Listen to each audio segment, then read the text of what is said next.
Well, I had been living in Europe with my parents. In Spain? In Spain. And I came back to the United States to go to grad school. And I got accepted to Cal State University Long Beach for the fall of 1975, a long time ago. And I came into town and began my work at school in the printmaking department. And there was a Chicano named David Starr. As a matter of fact, at that time, John Valadez and Leo Limon were at Cal State Long Beach as well. And David told me that he knew of a nonprofit in downtown Los Angeles that was looking for art teachers. And I was one of those kinds of people that had to work my way through graduate school.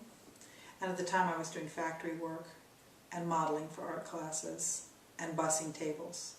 So teaching art seemed like a very nice opportunity for me, and I was very happy. And so I put together my portfolios, and I remember that I had a spring, summer, and fall portfolio where there was different works and different portfolios depending on what I was working on in that season. And I went up to meet Sister Karen Boccalero at Self-Help Graphics. At that time it was located at 2111 Brooklyn Avenue. And there aren't a lot of people who remember the Brooklyn Avenue address. I was actually there when they moved to Gage, which is now, you know, the Cesar Chavez. It was Brooklyn and Gage.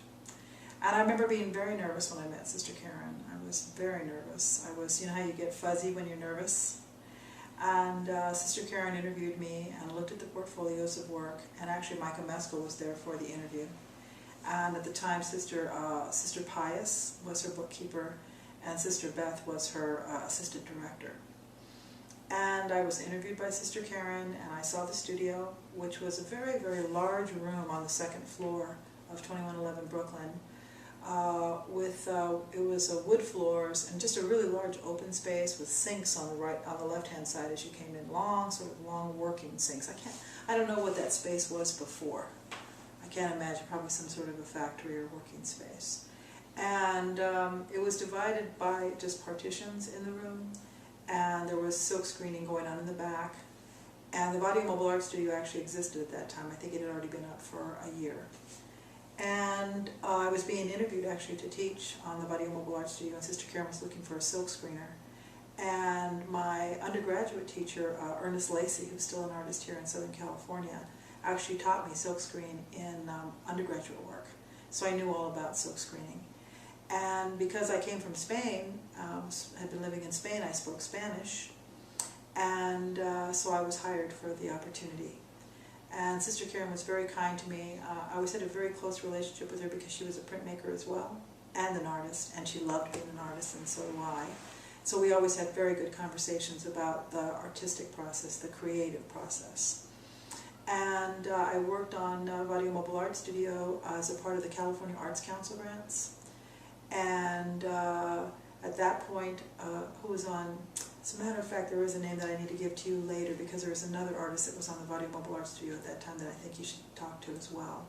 Michael Amesqua and I were basically on the Vallejo Mobile Art Studio along with another artist that changed. That person changed, but he and I were there for, I think we were on the Vallejo Mobile Art Studio for a good 5 years, total 5 years.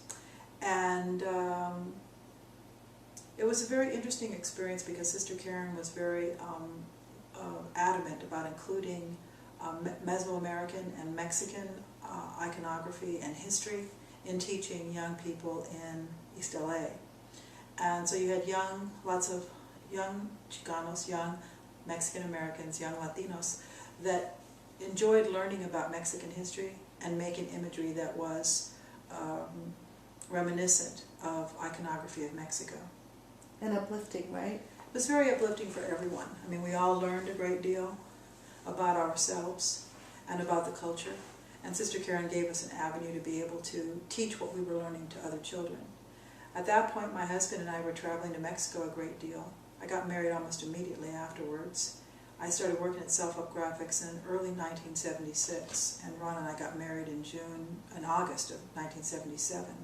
So we were traveling to Mexico and collecting books, because there weren't very many books in the libraries anywhere in Southern California that were in English, written by, translated from Spanish, about Mesoamerican, about Mexican history. So I collected a lot of books that we used in the Vallejo art studio. And it was a wonderful experience.